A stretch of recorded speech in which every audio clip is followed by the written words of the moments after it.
Untamed is going to be untamed. It's going to be a little crazy. I want to talk to my people. I want to talk to my brothers and sisters. We can have grace and humility in how we interact with other people. Oh, hot dog, look at you. And nobody talked about what's really happening. And let's have conversations about what truth is.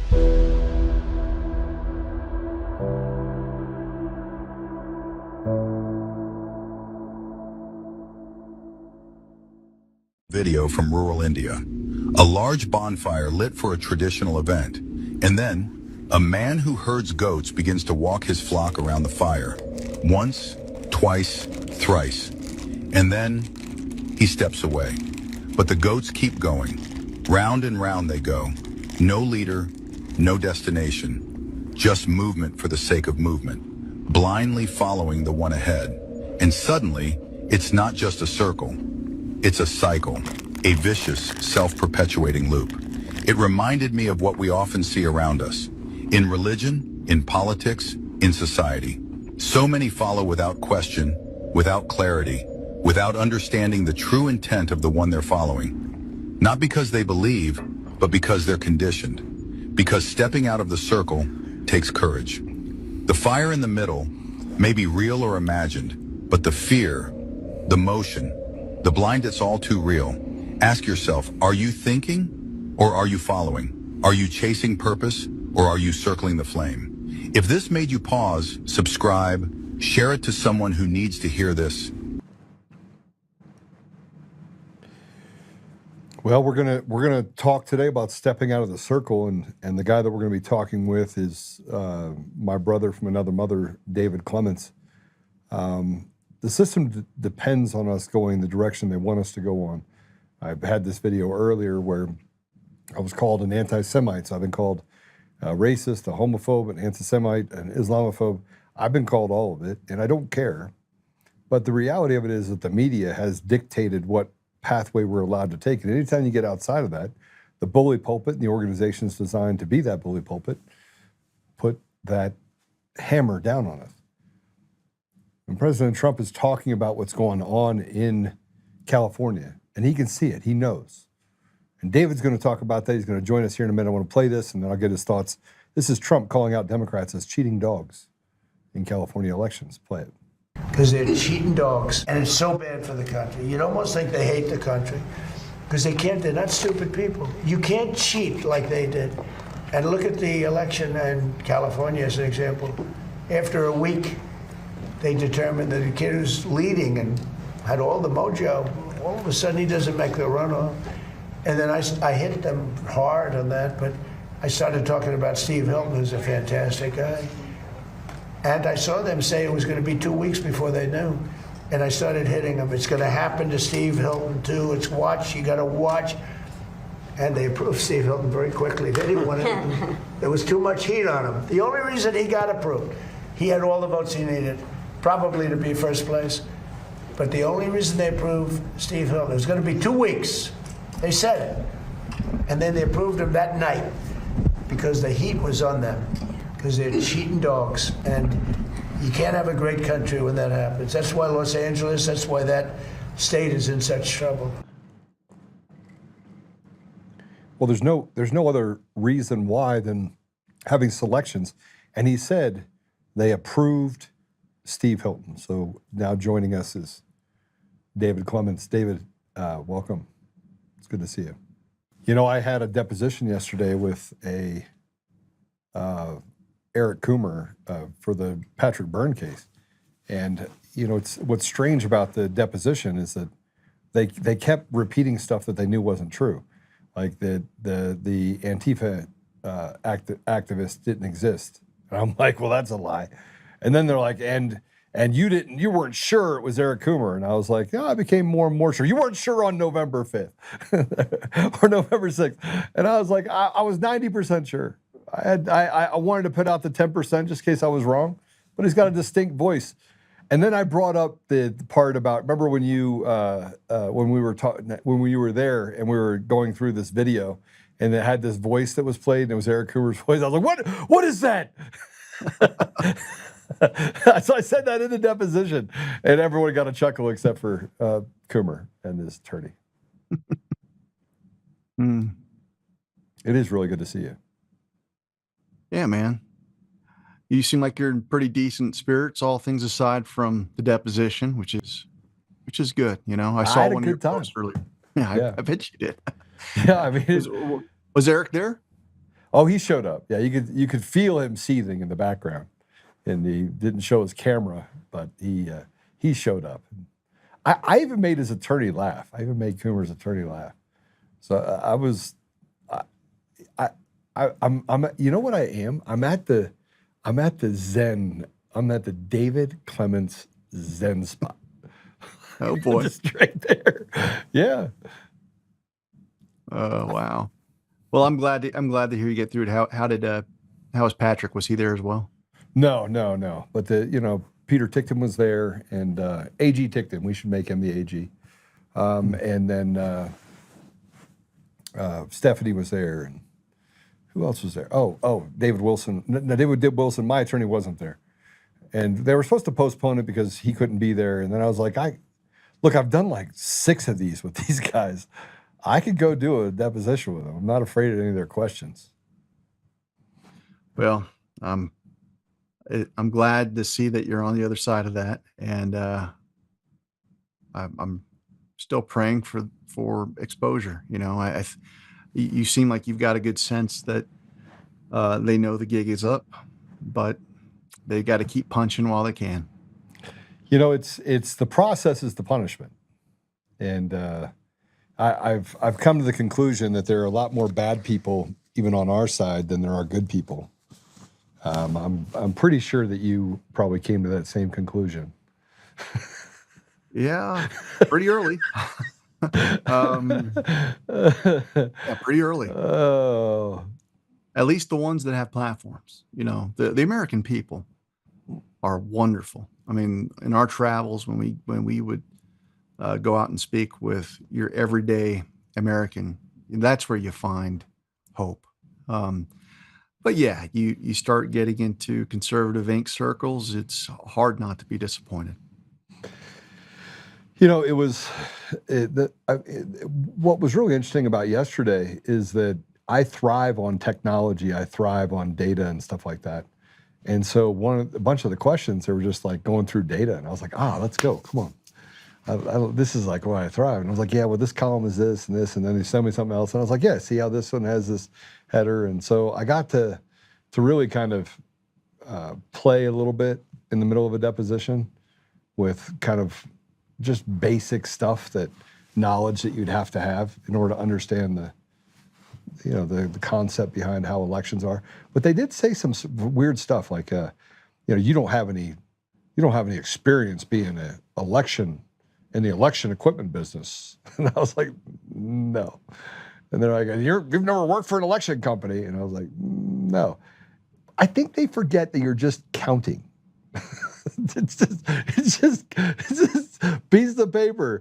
And then normal people will do the counting. Like, they walk over here and Hobo Joe can just drop it down. And Well, I think that what they were doing is they're likely creating foundational barriers for you in the event that you get a trial, that you can't opine on election, XYZ, because they're trying to limit the expertise to an area that, unless you have gone through their pre-selected ivory tower, which is like a CIA construct, unless Yeah. we approved you through the Atlantic Council and approved you through our vectors, then you shouldn't be able to say, yeah, the election was rigged.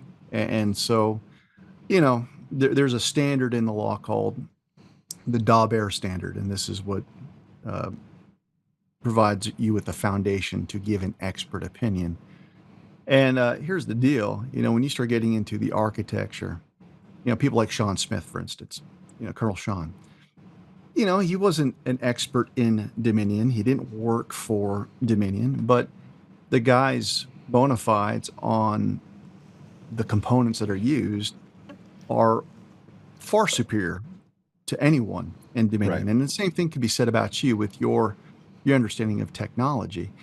And so when you start getting into bits and bytes and hardware and firmware and software, those are the components that are are used to conduct an election. So the fact that, you don't have by your name, Joe Oltmann, elections guru, it kind of misses the point. And unfortunately, that's what they've done. I mean, they've tried to create this little ivory tower, and only the people that the CIA approves or the Department of Homeland Security can give an opinion. And so what we're going to eliminate from the equation is any discussion of just common sense. Like, your eyes saw what they saw. Mine too. So did another 100 million Americans. They saw what we saw, and they're losing the fight. I mean, it's one of those things where I would like to think their confidence at this point is largely manufactured. It's not real because Trump's there. The fact that he has the bully pulpit, and it wasn't just the clip that you showed. He had that interview that he walked out of. I forget the news agency. You could tell he's fed up. The American people are fed up. We're just all waiting for the same thing: arrest. And you had Kardashian, it was Kash Patel. Sorry, I went with Kardashian Patel. You had Kash Patel that said that this morning or yesterday, I think it was yesterday. He goes, the arrests are imminent. He goes, we've already got it all handled. The arrests are imminent. They're coming in, which is something we've worked on for 6 years, right? It's just, I just believe that there's so many pieces at work and people at work that are trying to play hide the weenie, just like they did with Jeffrey Epstein, right? They, people have escaped any consequences for 20, 25 years. And, it's Plaskett. Is it Plaskett? She's the rep from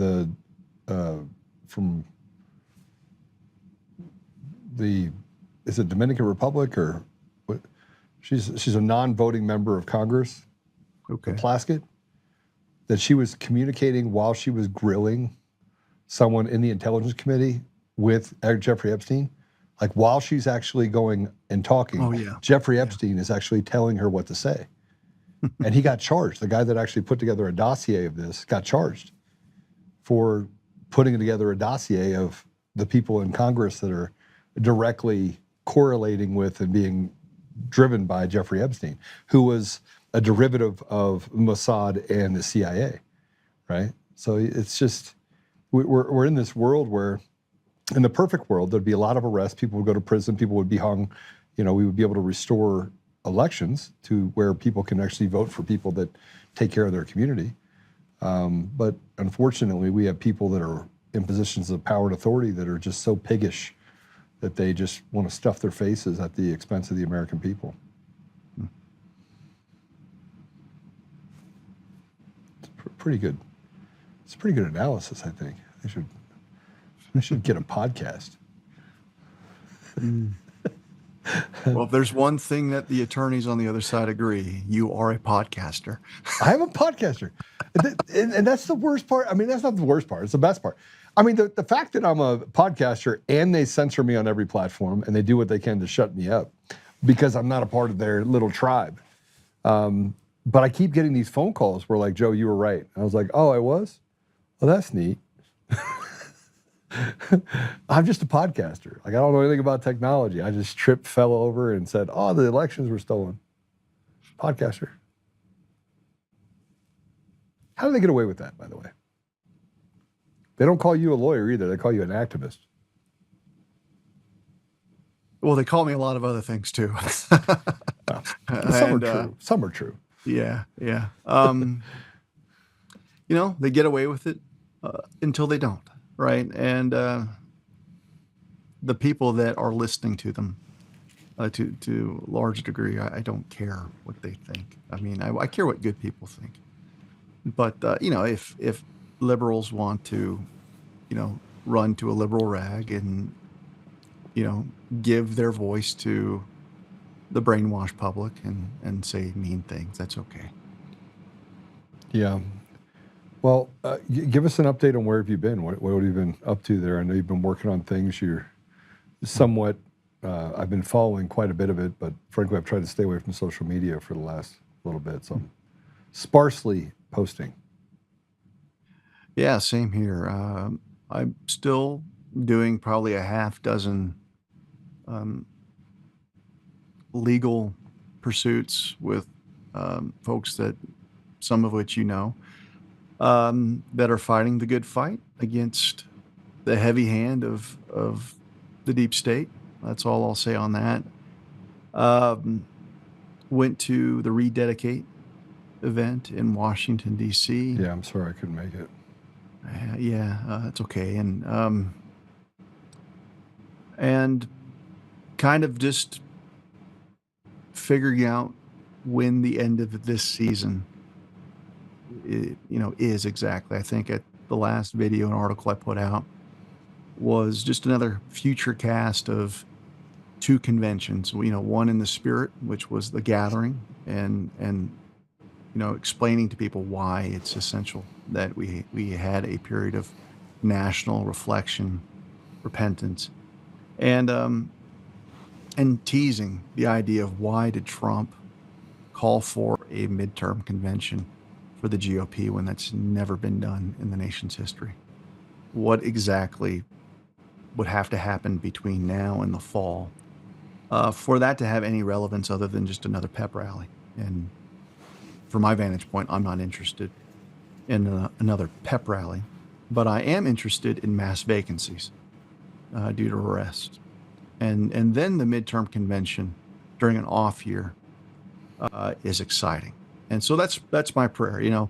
I look at the UFC cage that's being set up on the lawn of the White House, and the critics and the black pillars are like, it's a circus. What's going on here? This is just theater.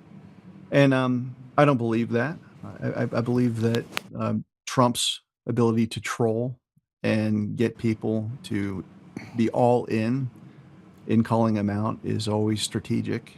And my only thought is that this cage that's being set up, if it's going to host MMA fighters, I think there's a better way to demonstrate America's independence against tyranny, not to have two American fighters that swore the same oath. It would be great if we had different people in a cage. And my prayer continues to be this idea that cages are coming and just prosecutions are on the way. And then, so that's where I've been pouring my energy. And then recently, I think God has told me just be still. And that's the toughest thing for someone like me. I like having something to do.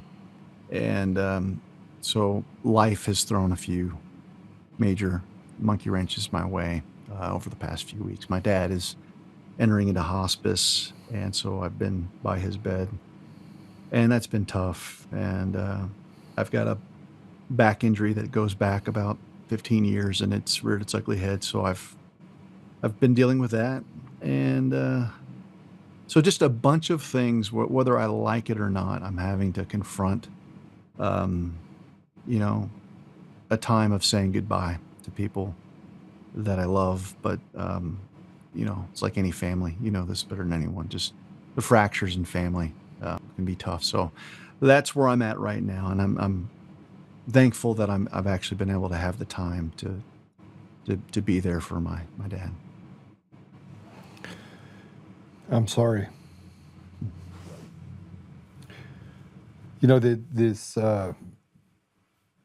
You said something at the beginning when you started talking about this change in season, like when is the next season? And I think the one thing that people forget is that while we're out there fighting, we still have a family right behind us. We still have children, we still have obligations, we still have all the same things that everyone else deals with. But we have this heaped upon us responsibility to go out there and teach people and help people and assist in gathering data and evidence and things like that. Mm-hmm. And it becomes, when you slow it down a little bit, this is just my perspective, but when you slow it down a little bit, it's the enormity of what we've done over the last 6 years becomes so obvious. But then the gravity of having to take care of your family and maybe look at holes that have been created over that 6 years starts really opening up some wounds that you didn't even know you had. Like you didn't know you got shot in the chest. You didn't know you got shot in the legs. And so you look down and now you're bleeding. and you can finally take a break, and then you feel the pain of those bleeds, I guess. So Yeah, something's got to give. If you're willing to sacrifice yourself for something greater, for the cause of restoring the soul of the nation, which has effectively been the call on both of our lives, is we got to get our voices back through elections. Something's got to give, and unfortunately, it's always your family. It's always the people that are closest to you. And that's, in some ways, I think God has prepared us for that. I think, the fact that we're both children of dysfunction and dysfunctional families and growing up in tough places, yeah, you have to get acquainted with disappointment. That's the way that a happy family looks. I don't have that. And so what happens is you start creating within yourself ways to turn off switches, is what I call it. And maybe it's the switch where you feel too deeply. And it's not to say that, I don't feel, but it's one of those things where after a while you're like, feeling deeply doesn't solve the problem. correct. And that doesn't mean that there's not something wrong with me because I wasn't more present for, let's say, my dad or whoever. When I came on the scene in 2021, it was after being on Tucker's show. And around that same time, my sister got shot in the head. And you wouldn't know that from any of the interviews and stuff that I did in 2021. And, but you're in this triage mentality of like, okay, God, I'm not a surgeon. I'm not a medical specialist. I don't know how to take care of my sister. And frankly, I'm trying to survive my own eventual firing at the university and not knowing where, income's going to come from. And at the same time, a little later on, my brother institutionalized, and he goes blind. He actually has one of his retina detached. So there's always like this call, like, oh, Dave, you could be a better brother to your sister. You could be a better brother to your brother. You should be visiting with this person and kind of doing the routine of being what, a good son or a good sibling. And, so that's real. That's a real struggle of like, yeah, okay, I'm just going to have to short circuit all this and say, I'm not going to be a good brother because I can't be. I'm not going to be a great son in this season because if we don't save our country, there's no, like, I've counted the cost. Like the whole point is if I'm going to have this idea of my family being stable, we have to have a government that works. Because I've also got children that I'm fighting for, and I've got you have priorities, right? Your children are your priority. It's triage, right? So it's like, okay, my brother's in a facility. He's getting 3 squares a day. He's got 24/7 care, and I know he's okay. But you know who's not okay right now? A bunch of J6 prisoners that are in prison. And so, I mean, as weird as that sounds, it's like, yeah, I mean, part of me is like, I'm built to deal with that, where I think a lot of people would say, no, there's no way I would make the hard choice of not being at my brother's bedside or my sister in the hospital room. And so that's the kind of stuff that, it's 1,000 little stories like that over the past 6 years. But where it might be fair. People could say there's something wrong with you for making that decision.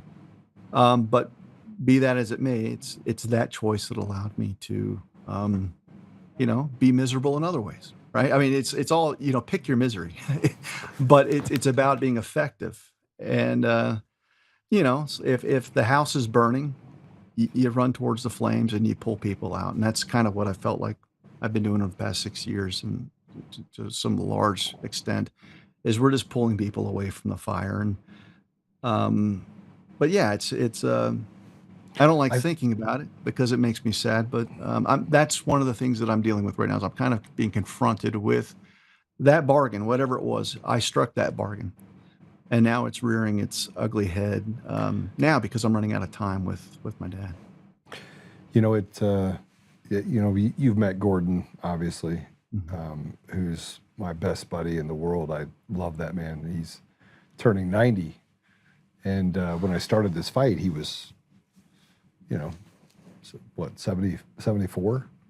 It was a different, I mean, 84, excuse me. It was just different. It was different. There's a difference in time. 84, you know, plenty of time. You think, okay, he's out playing golf with me. Now we don't play golf anymore. He's 90 years old. He couldn't go 18 holes if he wanted to. And I felt like, you know, and it's not the same as your family, but you see your kids. My daughter's now 29. My son is 26. You know, 6 years, it's a long time. I'm not sure people understand how long 6 years is. It's and we're just now, after 6 years, getting to the place that the gas is wearing off of the gaslighting. And now people on the left are like, yeah, the elections are stolen. What happened in California, totally bogus. Right? Yeah. Hmm. You know, I didn't know what we were going to talk about, but the counting of the cost.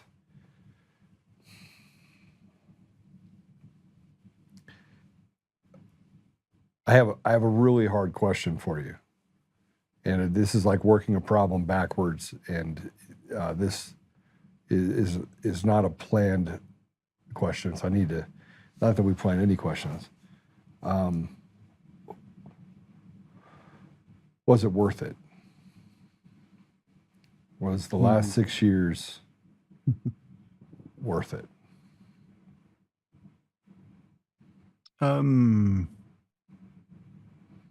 Well, my gut is yes, I wouldn't trade anything, because the choice was always about aligning yourself with truth. And I know part of me says if I would have aligned with the lie, life would have been easier in a material sense, right? But my soul would have been pathetically shriveled up if I chose that path. So I would rather have a mind, will, and emotions that are strong. And I feel like I've got those in spades.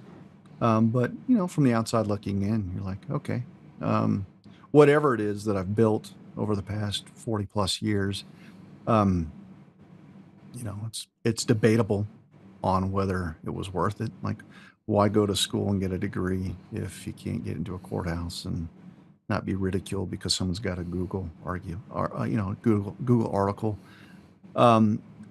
But I found peace recently, and this is probably in the past week, on this question. If you ever open your Bible to the book of Ecclesiastes, Yes. I've read it, never popped for me. But this week it popped. And it's written and authored by Solomon. I just want everybody to know I've never had this conversation with you. We did not talk about this prior to this.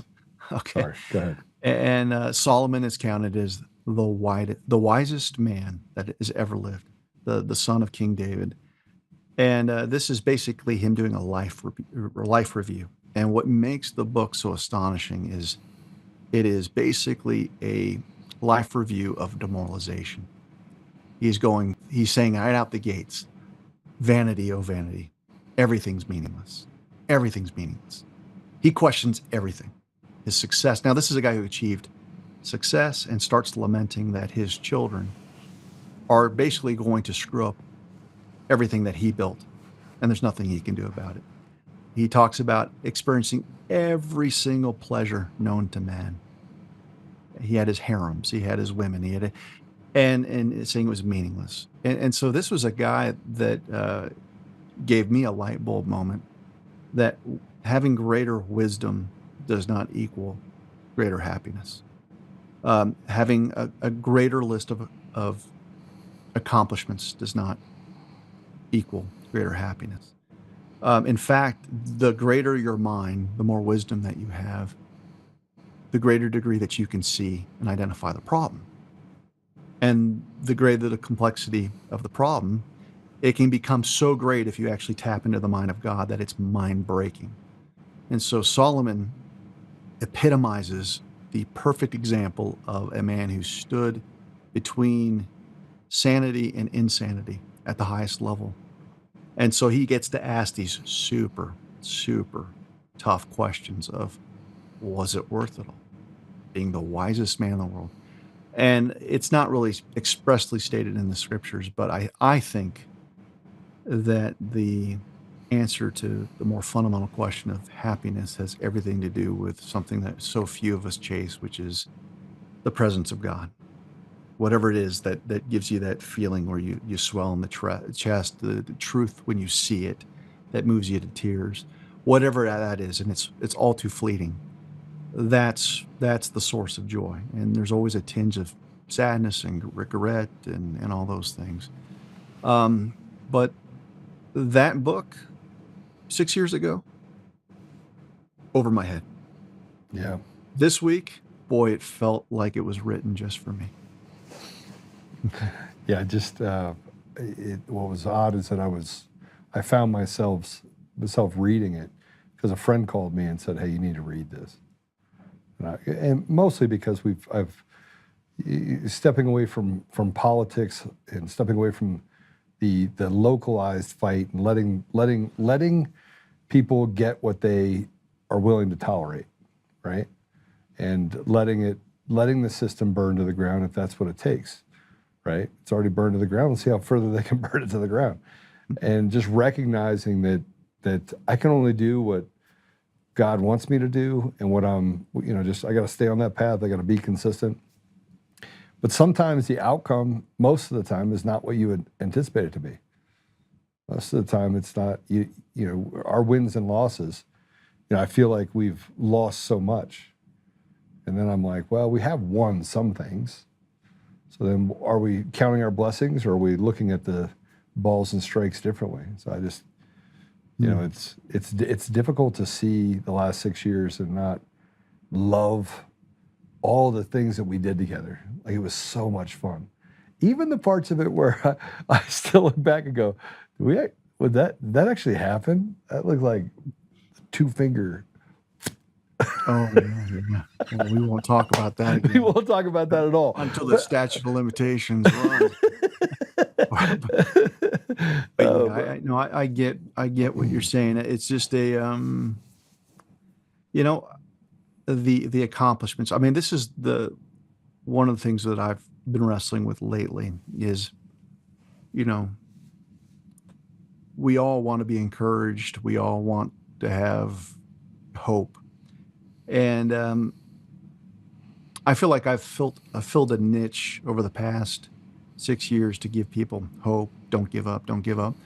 And then there's times where you just have to shut up. It's like, all right, Lord, I can't be someone's hope for them. I can't get them to a place where they create a mind that is made of sterner stuff. And God's going to have to show up. And I think God's ready to show up and show off. And so that we're in that period right now.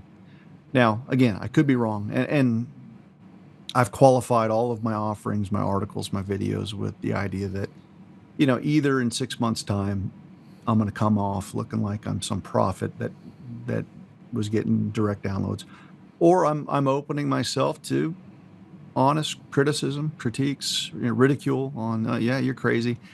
And that might all materialize. But I don't know what to do other than at least have the faith that something great can happen. So I'm choosing to believe that we're going to get through this. And so like we're in a period right now of endurance. Like, this is the time of endurance. And the article that I'm working on this week, I just finished writing it, and it's going to be out hopefully Sunday if I can get it all edited, was the story of Ernest Shackleton. And I don't know if you guys know who that is, but Shackleton was one of the premier explorers in the early 1900s and was leading expeditions into the Antarctic. And there is a sea I think it's the Weddell Sea, that freezes and it becomes like part of the continent because it, as the water, gets frozen, the landmass expands and gets greater. Well, at some point, the ice flows crush the ship that he and his crew is on, and they can't get free. So they are stuck. They are completely at the mercy of the wind and temperatures. And what people don't realize is that Shackleton and his crew, after the ship was claimed by the sea, goes down, effectively lived in Antarctica, in that patch of sea, for up to 22 months. Could you imagine 22 months of being wet and cold? And here's the kicker. Every one of his crewmen survived. Everyone that was on the Endurance ship. And the journey out, from sleeping and camping on ice floes that would open up, and if you didn't wake up in the middle of the night and just have the intuition to run and scramble and grab things, would have fallen through a chasm into the Black Sea, to having sea leopards coming out and attacking you, to getting to a tip and a point where they actually sailed to I guess the closest whaler's outpost was 800 miles, and it's on a sea that is it's considered the most dangerous sea in the world. And these little boats, these like lifeboats. So it's that story, in addition to many of the other things that we're talking about right now. Like, you want to talk about real endurance and real hope. Like, holy crap, if the wind doesn't blow this way, or if the ice doesn't pack this way, I'm stuck on this godforsaken piece of ice for nearly 2 years. And so it's one of those stories that just too few know. But it's another gut check. I did one like this, about 8 months ago on Richard Warren-Brandt, who's my personal hero. He's a martyr. But Shackleton's up there as well on, okay, Dave, you've had a tough 6 years, but you didn't have a Shackleton stuck in Antarctica for 22 months. Tough period. So that's the next offering that I'm going to try to put out this Sunday. Well, Carla Engolio says you both help to wake lots of people up and activate us. So, I mean, there is a recognition that, I mean, what we've done is we've met some incredible people. You said it. We've met some incredible people. And I don't, whether we're talking about the ship, which I want to read that. Hopefully you get it out soon. But it was a worthy 6 years. And we talk about the costs and was it worth it? You said chasing truth. I would actually bookend this and say it not only was worth it, but I think it taught you a lot. I think it taught me a lot.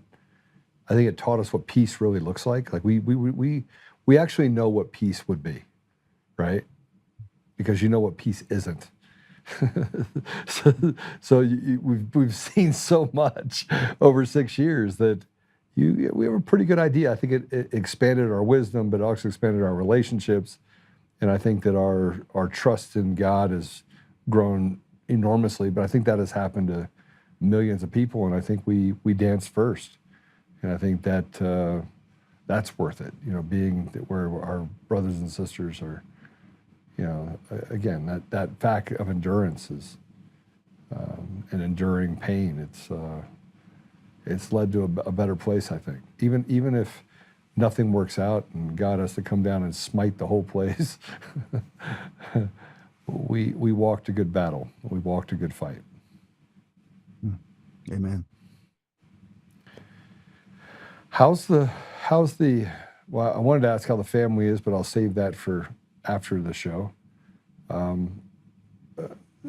How's the lawsuit against the university? It's still going. There's a continuation of a hearing that we held in January. And for whatever reason, they waited all the way till August for the continuance of that same hearing. And the way that I look at it is, if I survive this hearing and probably another hearing down the road for summary judgment, which is what they will file. They want to make sure that this case doesn't get in front of a jury. Those are the 2 points of leverage. If I can survive them, then I wouldn't want to be in their shoes. But we're not there yet, so I'm still kind of in this place where I think I'm right on the law that it shouldn't be dismissed. They filed a motion to dismiss, effectively arguing that I'm outside of the statute of limitations because the university is a government entity. And normally, statute of limitations is much shorter for breach of written contract for government entities. It's 2 years instead of 6 years. But I found a case that says, no, your statute of limitations can't save you if you're violating public policy. And my claim from day one was that the forced jab mandates, mass mandates, violated the law, violated public policy, you name it, basically a violation of the Nuremberg Code. And so I've maintained that. And then number two, one of the things that really throws a monkey wrench into their calculation of when the statute of limitations should start and stop is this doctrine of fraudulent concealment. And one of the beautiful things that dropped in my favor was when Trump won in 2024 and appointed RFK Jr. to the head of Health and Human Services and the CDC, that they started disclosing all of the studies that were legitimate, that they fraudulently concealed, that supported the positions that I articulated from the get-go. Now, the beauty of this is the very, very agencies that told everyone that I was crazy, trust the science, safe and secure, the jabs are safe. If I would have filed this lawsuit initially, like right out the gate, someone could easily file this thing called a Rule 11, make a motion for Rule 11 sanctions.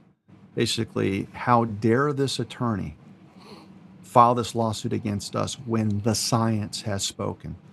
The CDC, the official government agencies of the United States, have said this is not an issue. And I could have potentially opened myself up to sanctions from the court, which would have been the tactic. And I know this for a fact because in elections, that's exactly what happened. So Sidney Powell and people like that, if they filed good faith lawsuits, they had sanctions applied against them. So the beauty of this is the very agencies that would have served as the catalyst for sanctions against me have now, because of fraudulent concealment and this doctrine of equity, have spoken out loud, which actually sets the clock as soon as that concealment was revealed, which was in 2025. So I'm well within the statute of limitations. But these are the arguments that we're having right now at a super annoying procedural level that they're going to try to keep me from being restored. And if I survive this August, I'll be sure to let you know. And But you seem to be at peace with this. Like no matter what, you're like, yeah, it's fine. Like yeah. Well, I'm fine either way. I didn't sue them because I need the job. I didn't sue them because I need the money. I didn't sue them for me. In fact, I opted not to look out for my career by doing the things that we've done over the past 6 years. Felt like God just told me to make the demand. That was it. So I had peace with the idea of, okay, all right, God, if you've got something that is going to happen down the road that I'm not aware of. And look, I filed before the election, so I didn't know that Trump was going to appoint RFK Jr. I didn't know that these things would culminate. So in some respects, I went in with just blinders on with faith. Okay, we'll try it. And my hope is that if I'm vindicated, it just opens the door for a bunch of other people to sue the pants off of whatever institution that they're at. And that would be a victory. So, like for me, like if I lose it, I'll have my ego hurt for about 24 hours and then you just got to move on. I have a feeling though that you'd take it all the way to the Supreme Court if you had to. Oh yeah, if I lose, interesting case, yeah. Yeah, if I lose, I'll appeal it immediately. And to me, it's just an exercise in, I was a lawyer, I was a professor. Let's see if I can still deploy those chops in a way that makes it interesting for the other side. And right now, I guarantee you, when they saw my lawsuit, they laughed. Like, oh, we're going to get this thing dismissed in 3 weeks. And here we are almost a year in. I haven't gone anywhere. And and we've got some good things, I think, that are coming out. Every time I really study what RFK Jr. is doing, the scandal just grows, which helps me in my fight. You know what's interesting about this is that each one of the government entities is like an emperor with no clothes, and yet the public, the media, doesn't get to see much of it. You don't get to see what he's doing on the HHS's side. I mean, we have our own problems now on the DHS side, and the IRS is, I mean, frankly, is in the boondoggle. Like, I think it's almost a non-functioning entity at this point. It's the mistakes that they make at the IRS make it look like they're not even using a computer in order to come to any conclusion. They lose files, tens of thousands of files every day, and just massive issues across the board. And then we get to this part about elections. By the way, how much time do I have with you? Because I want to get your thought on some of the stuff happening in California. I got to check out here in about 5 minutes. Okay. Yeah. Well, I'll have you back on so we can talk about some of this election stuff happening in California. But it's the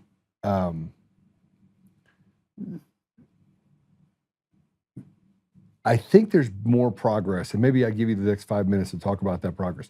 I think there's more progress. Obviously, I have my insiders in DC that I have. You obviously have insiders that you're talking to there as well. There's an appetite right now to destroy this evil, and yet the evil is still talking. You have the Kristen Welkers of the world that are saying, Mr. President, there's no proof. I'm thinking to myself, there's no interview long enough that I could give you where I could put the proof out there in front of you where you'd be able to digest it, number one, right? Mm-hmm. And so I think that the hammer's about to drop. So let's use this time to speculate. Does it drop on Dominion Voting Systems, Eric Coomer, John Poulos on their head? I think it does. But does it? And if it does, who else does it take with him? Yeah. So let's speculate. And, I have gone on record with my tinfoil cap that Trump initiated continuity of government in 2020. Yeah. And so that's forced me to look at things from a standpoint of you set up stings. You have people double down in their lies. And we've certainly seen that. Shameless double down of all the fraudulent practices. But you have to wait for the world to see, and the world sees it. California. So one of the things that's interesting, when I started doing a deep dive into the world of Q, and I put out an article on that, just this idea of it being a modern participatory cipher. That's all it is. I mean, and people can ascribe whatever craziness to it that they want, but to walk past it and not understand it is, you're missing out. And one of the drops talks about watching California, specifically in elections. And so the fact of the matter is that the president and POTUS and all the election experts know that LA County is a Smartmatic county. Okay, so whether people think it's, again, an op that is worthy of consideration, what I can tell you right now, there is a drop that specifically points to California, watching it. And all we're doing right now, shocking, is watching California and their elections. So, it's one of those things where Spencer Pratt's campaign was fire. Like literally his home, burned to the ground in the Palisades, right? And his popularity, his polling now, it's like, I think it's been confirmed that he doesn't even make the runoff. Like, how did you go from this position of number one in the polls, right? Number one in the polls. To now, he doesn't even get to have the runoff, and you've got all the operatives in the Gavin Newsom, cartel that are saying, don't worry about it. We're going to keep counting. We're going to keep finding votes to count until problems solved from their end. And so it just comes down to one of those things where as long as you have sufficient trust that Trump is a man of his word to prosecute these people, this is going to be, I think, the perfect catalyst for prosecutions. And then you've got them by the nuts in a good way because it's so objectively bad. Then it's time to start tying loose ends and finding common threads to the architecture, which is really our expertise, which is don't forget about that case in Fulton. Don't forget about what happened in Maricopa. Because once you understand, like we do, that the architecture is the same, you just walk it back.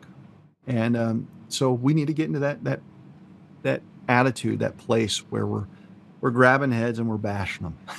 And I Yeah. think California is the starting point for that. No, I totally agree with you. I agree with you fully. And I think Eric Coomer testified in a grand jury indictment against President Trump in Georgia. And he's now done 4 depositions. And in those 4 depositions, he's basically lied and counteracted himself in all of those. And I think personally, he plays a really big part in the degradation of our election systems across the country over the last 20 years. That's my opinion. I believe that that's true. And everything that I've read and seen and all the evidence that I have pointing to different countries and you know, some of the bad things that have happened in those elections, different countries, and his background, I'm not just convinced. I think the evidence is clear that if you were looking for kingpins, he'd definitely be among them. I agree. You know, look, I've wargamed the idea of who gets to go into the tribunal military commission column, Yeah. and those that might be more appropriate for a grain conspiracy case in Florida. You've got that that's ongoing right now.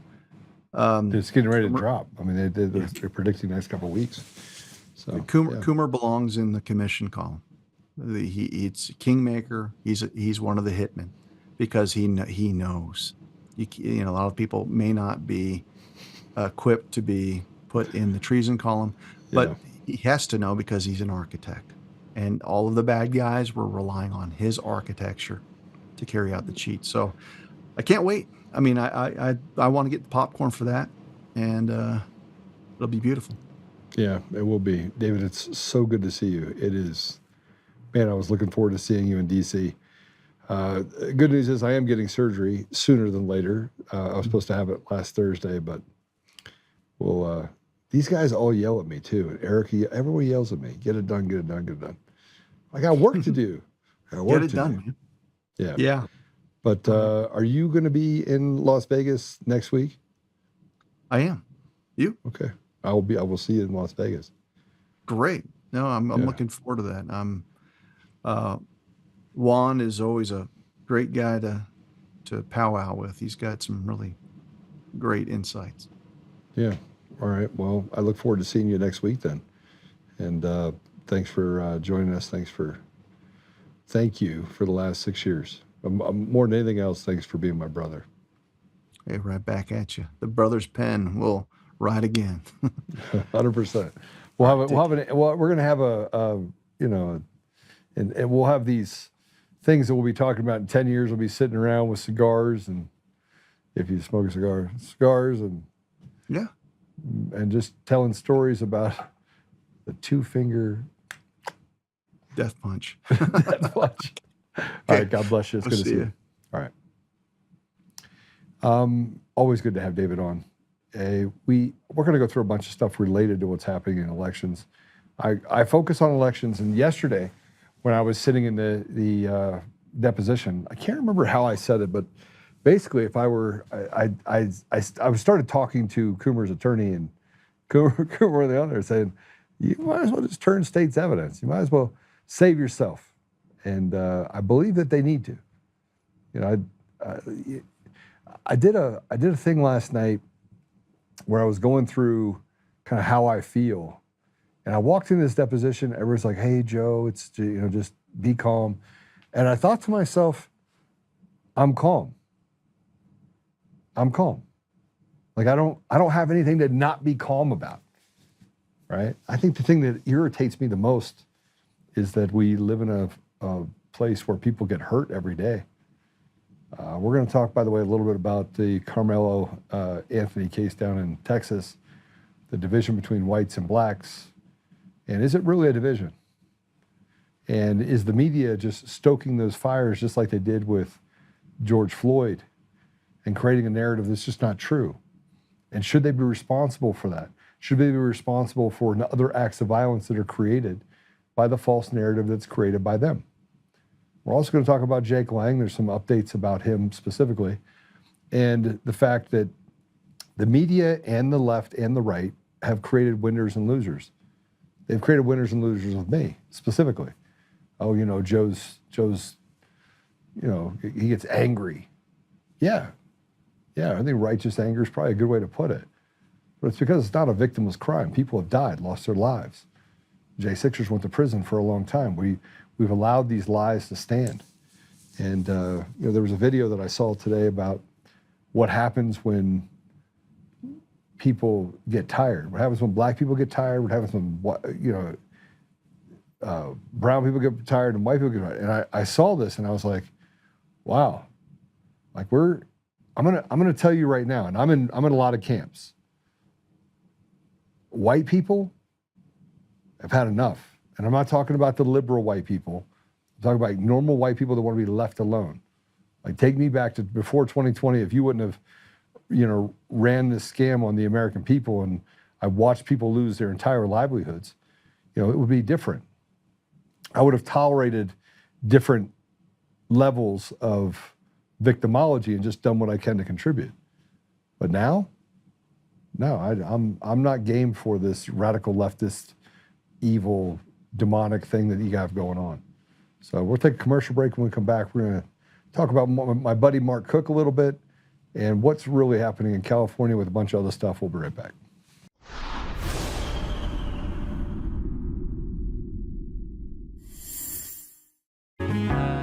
Oh, hi. I almost didn't see you there. Welcome to DCF Buns, where you can find the freshest buns in town, if I do say so myself. Our master bakers teach class every week. So whether you're new to baking or trying to improve your culinary skills, we got you covered. And we can help you bake the cake of your dreams. We'll even clean your cake if you want. And if you don't want to bake anything yourself, we have loads of fresh buns available in a variety of shapes and sizes. Check us out at dcfbuns.com to learn more. DCF Buns. We keep the buns hot and the deals hotter. Buns. In every thread, in every stitch, Honor-Bound USA weaves the fabric of the American spirit. It's not just apparel, it's a testament to God, family, and country. At Honor-Bound USA, we're a family of patriots who put our faith, family, and America first.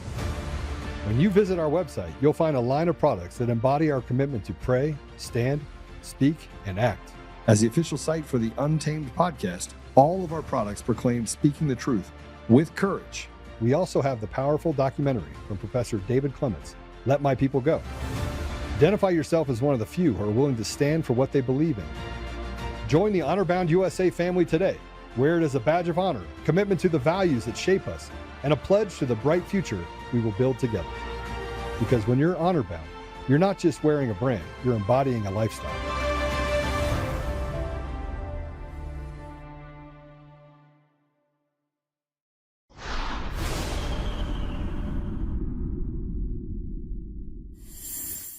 So they'd say, oh, do you want to vote for Karen or Nithya? Or they just really just tell you to vote for Karen, huh? It was really voting her, man. Did you vote?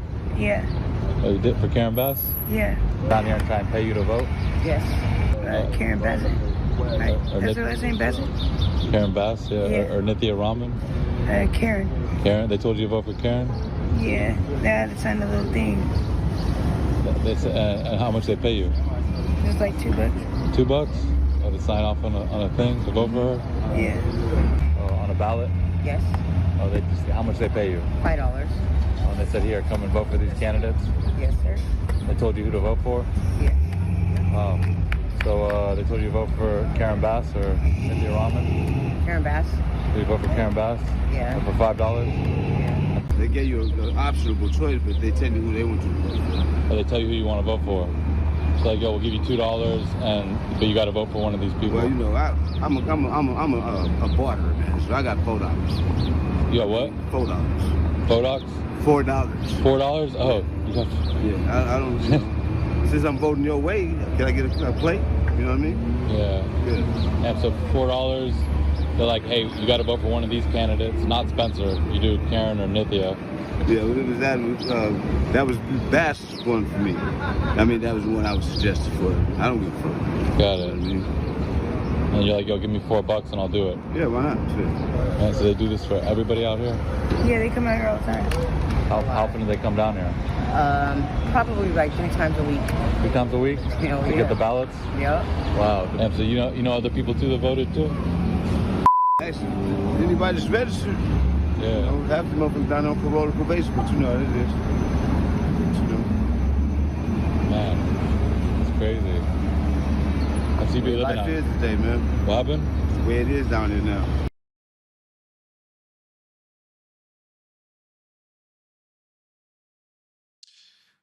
Whew. That's the election system. You know, you could clean it all up across the entire country pretty quickly. It'd take no time at all. Paper ballots in person, stand in line, make sure you have a valid ID. You have to be an American citizen.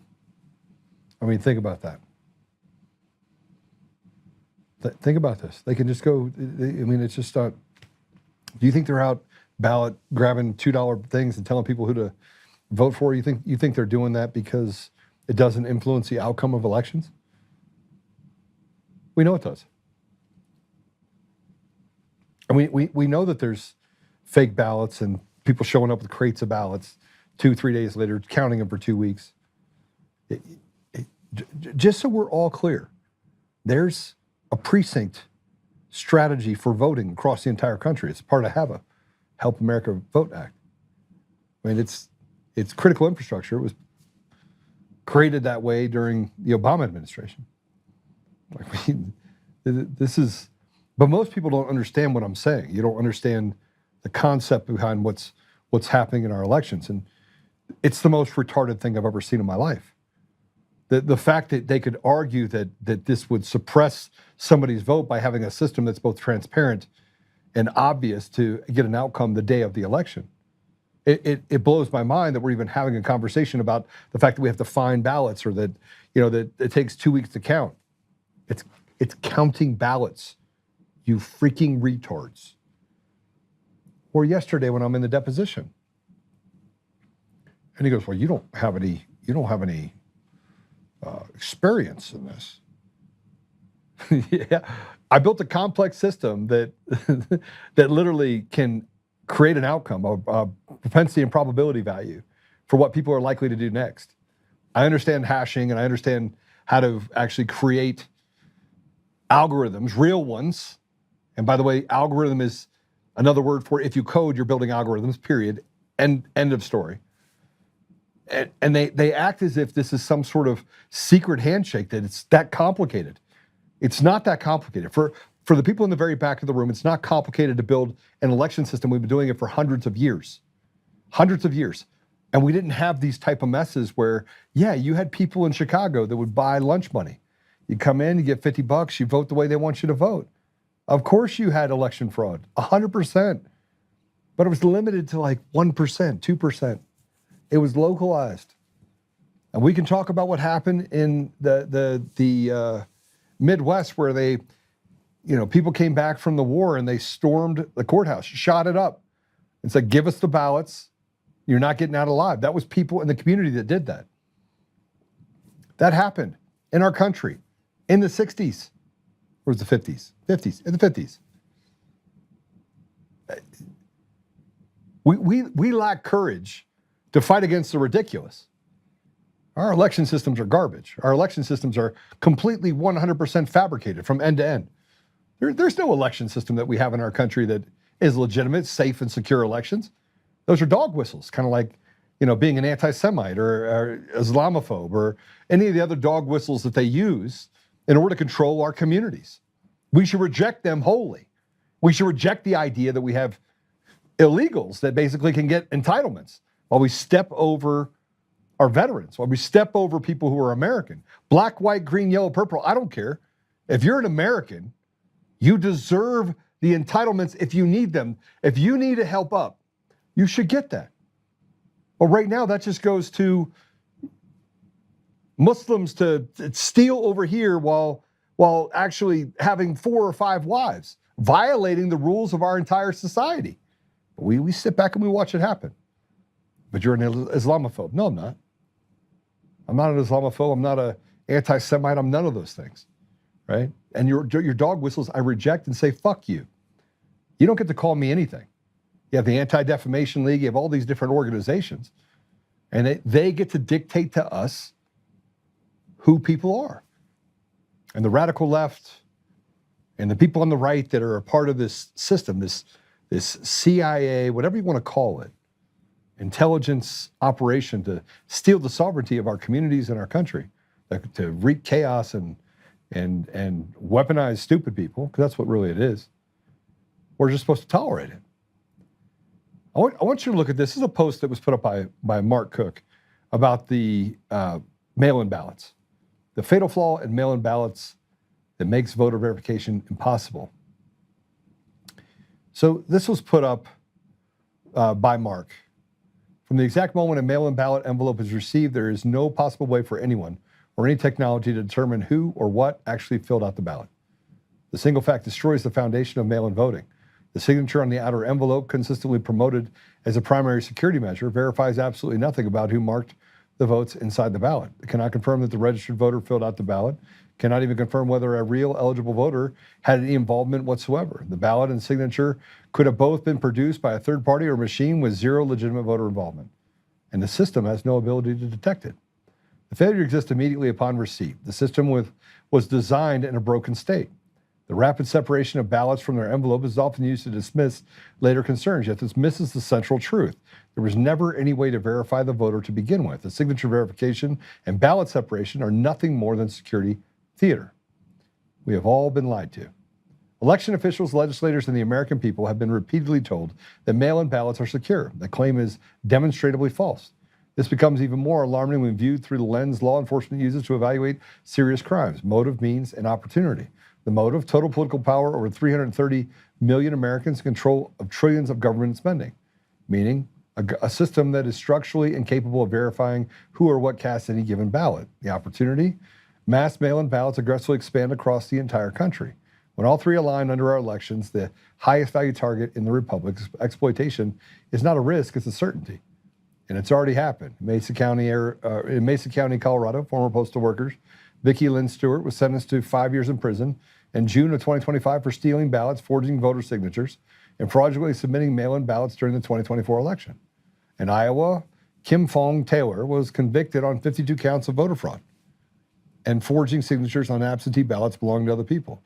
California, former Lodi County Councilman Shakir Khan was sentenced to 3 years in jail after authorities discovered dozens of completed mail-in ballots at his home. These proven cases confirm a system is being actively exploited right now, not because of design. Yet, because of its design, we have no idea how large the fraud actually is, because the true scale is completely undetectable and immeasurable.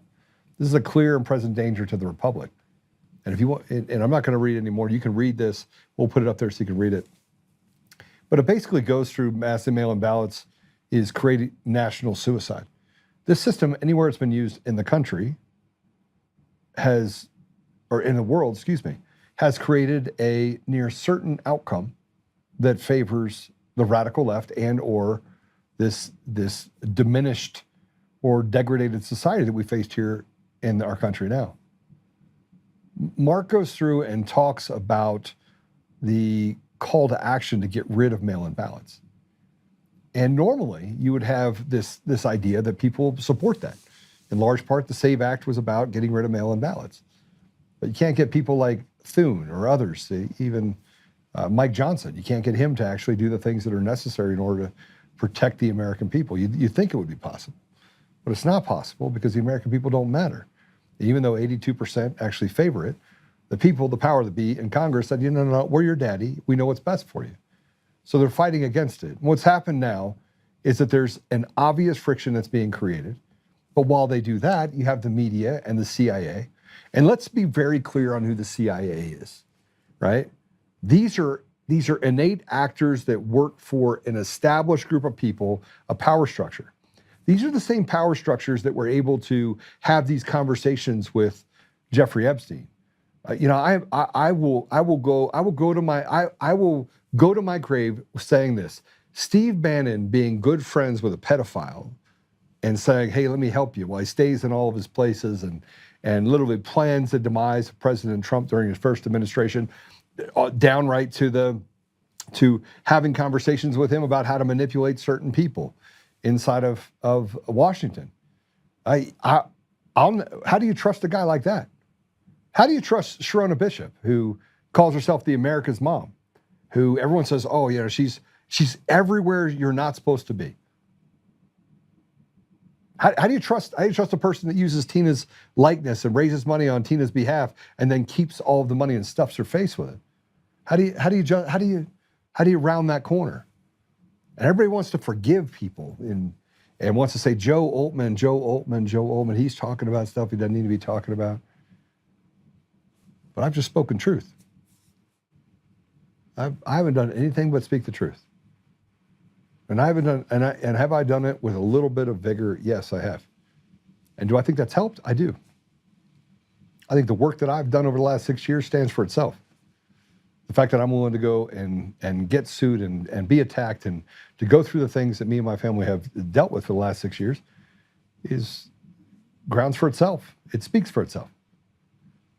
Now, there's some other people that we're going to have a conversation with, but I want to, and we're going to talk about that a little bit, but I want to talk about the fact that there's a level of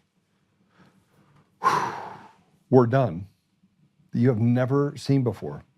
And I'm going to tell you that the beat stick, the slave drivers, the people that keep us in line is a system that is designed to destroy everything that we are. They don't care if they violate your rights. They don't care if they write you a ticket for something that they know it'll get dismissed later. The process is the punishment. They can do whatever the hell they want because we're willing to tolerate it. But when we finally do snap back, and you have these people, these power structures, these judges that people are taking into account, they're writing down names.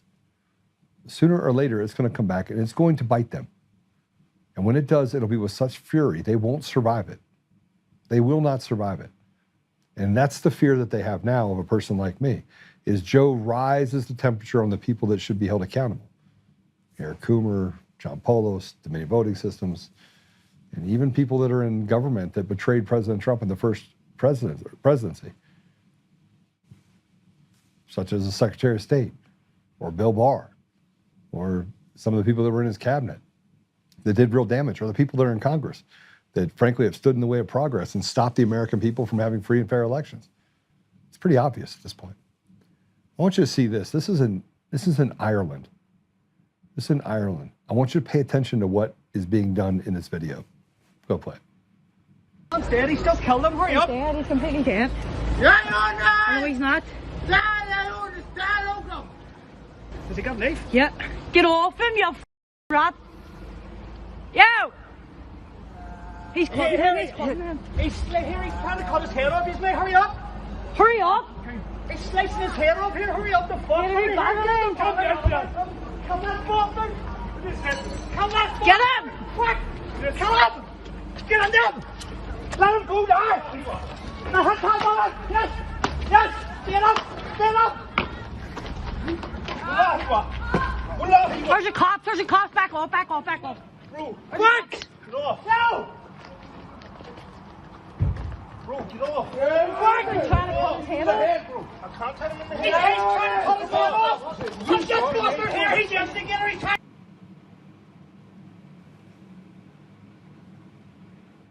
Now let's re-examine this video for a minute.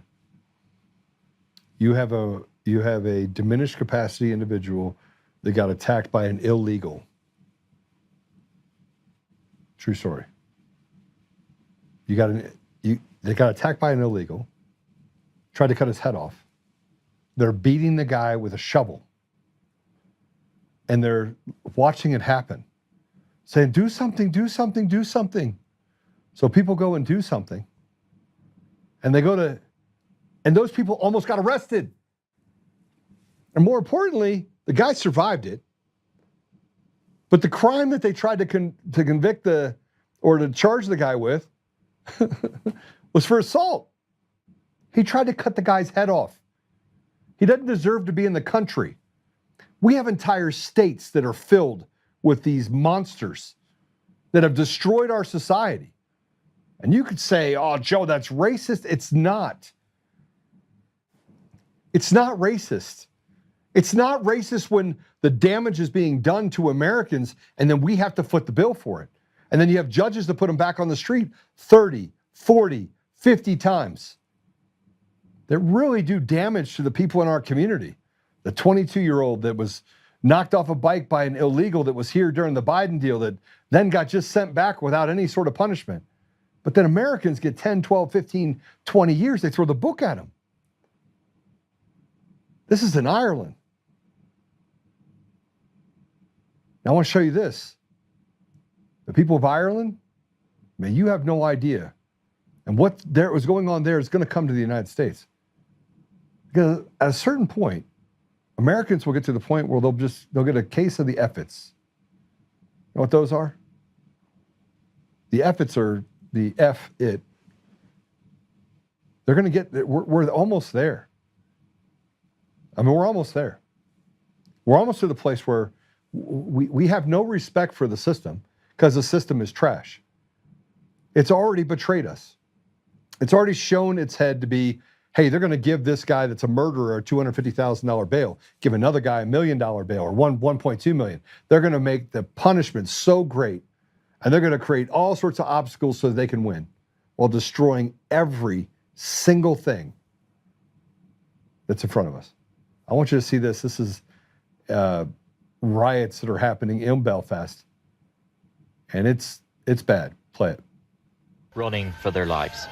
Immigrant families targeted in East Belfast in one of the worst nights of violence seen in Northern Ireland in over a decade.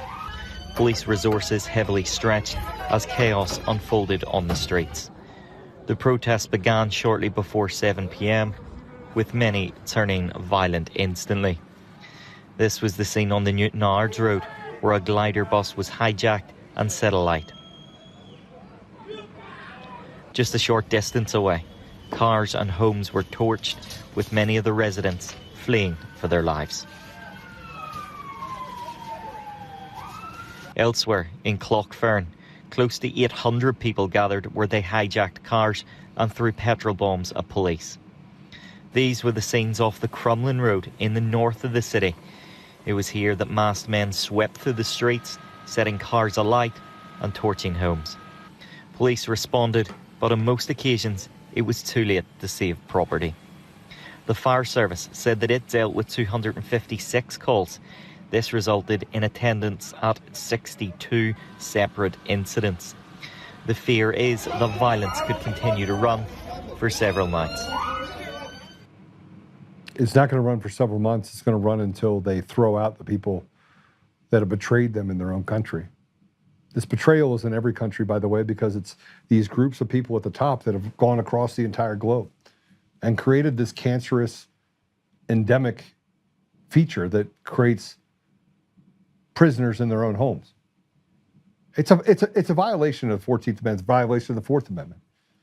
We should not have to house soldiers. And you could say, well, they're not soldiers, they're illegals. And I was like, what's the difference? They get all the benefits they get to take from us. They get to live within our home. They get to take all of these things from us. And you want to say, well, you don't have a bleeding heart for them. I have a bleeding heart for my American brothers and sisters. The inner cities are filled with people who have no opportunity. Their education system completely garbage. 1 in 1,000, 1 in 1,000,000, 1 in 5,000,000 gets to get an adequate education, because education is no longer about education. It's about cutting off your penis and grooming you to be a part of an LGBTQ thing. And I don't care if you're gay. That has nothing to do with this. It has everything to do with the fact that you're creating a victim mentality in schools that is making it much, much worse. And that weakening of that institution has led to the criminal just elements being able to run rampant all over us. And that criminal element is our leaders who were selected, not elected. And if what I'm saying is so untrue, then leave social media alone. Allow the voice of people like me and other people to just be spoken and see if people resonate with that voice, which you can't. You got to use ADL and you got to use all these other people, the SPLC, which was just convicted of creating hate crimes out of nowhere. Out of nowhere, they just create them because if you don't have the supply of hate crimes, then you can't. You got to meet the demand. You got to create a new supply. You got to create them out of thin air because you got to make sure that people are in that fight and you have justify who you are. It's like the boogeyman in the closet. That's what our society has become. And we've let it happen. We've let these evil demons run rampant on us. And we know they're not truthful. But a certain part of us wants it to be true so that we can actually believe that these power structures aren't just evil to the core, but they are.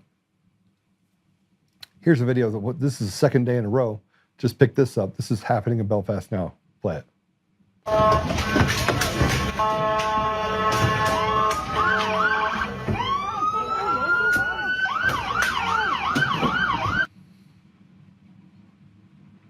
They're relying on people in the United States not getting to this point. There's a lot of people that are at this point. And you can tell because if you look at what's happening down in Texas with the Austin Metcalf deal, this is unbelievable. You have people, you have black people showing up that are saying that it's a justified killing. I have friends on my Facebook page who are black that are saying, oh, it's we can't trust the system. And I ask simple questions. I go, did you watch the trial? And they're like, no.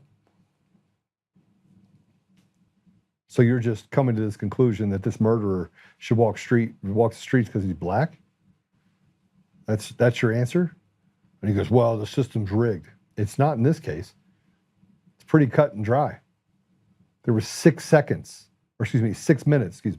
6 minutes from the time that that Carmelo Anthony entered the tent and the killing of Metcalf. 6 minutes. It was premeditated. He brought a knife to do damage. He plunged the knife into another young man, ends his life, gets out on $250,000 in bail, of which they GoFundMe because they set up a story that's not even true. But it doesn't matter what truth is because we can't even get to the truth about elections. We can't get to the truth about anything. Jeffrey Epstein walks the streets. People like him are allowed to do whatever they want. It's insane what we deal with today. It's insane. And most of the little talking heads that are out there talk to you like this. Oh, in other news, this is what's happening, hoping that they can sway you, but do so with such passive-aggressive discipline that you don't really know how you feel when it's done. You certainly don't know what to do. I want you to see this. This is Austin Metcalf's father delivering a powerful message straight to his son's murderer after rightfully, Carmelo Anthony should have gotten life in prison, but he got 35 years. Let's go ahead and play it. Protests erupting outside of a Texas courthouse after 19-year-old Carmelo Anthony was sentenced to 35 years in prison for the fatal stabbing of Austin Metcalf at that 2025 high school track meet. Now, following the sentence, Metcalf's father delivered an emotional statement to Anthony. We were robbed. This was never about race. It is about right and wrong. My son's death destroyed the person I used to be. He does not exist anymore. You're going to prison. I forgave you the day it happened. I don't forgive you. Don't forgive what you did. You can't look at me in the eyes, but you can stab my effing son. Let's bring in Fox News contributor. His life doesn't matter because he's white. You're creating a race war. You're creating a war, frankly, where the blood is boiling and people that have generationally bled for this country. You know, giving 6 years over the last 6 years, you know why I did it? Because service takes on a whole different, it doesn't matter if you're on the beaches of Normandy or you're protecting this country today from foreign or domestic enemies. If you have an obligation to stand up, if you have accomplished anything, if you've been given access to opportunity and you came from where I came from, or from, even if you came from a good neighborhood and you happen to do even better than what came before you, that opportunity was because of blood that was spilled generations before. That butterfly effect gave you that opportunity. And for them to steal it from future generations, you have an obligation to protect it for those people. Jake Lang was outside And we played a video of people saying that only good cracker is a dead cracker. And you have this new Black Panthers that are out there saying, if it doesn't go the way it's supposed to, there's going to be blood. But the only person that got arrested was a guy that has been very controversial. I mean, and I will tell you, Jake Lang is controversial. He has said things I wouldn't say. He's done things I wouldn't do. But what he's standing up for is for Americans. And here's the hard part about it. Everyone wants, Joe, here's what I want you to do. You need to do it this way. You're trying to control the individual who's in the fight. And what Jake Lang has done is he said, there are no rules. This is war. I'm going to guerrilla my way through it. And he says some things that are, I mean, he's got himself arrested now like 7 or 8 times. No matter where he goes, he gets arrested. This one was a little different, though. Jake is again behind bars. And this time, he's charged with making terroristic threats, for saying the jury didn't find Carmelo Anthony guilty, that Jake would take care of it himself. He didn't say what he was going to do. He just said he'd take care of it himself. I don't agree with that statement. But like the father in Oklahoma, whose daughter, you have a guy that was out on bail, a 63-year-old or 62-year-old man with a 14-year-old little girl in his car, and a dad, the system was supposed to work, and it didn't work because the media got involved and they did all this stuff. That guy was charged with second-degree murder.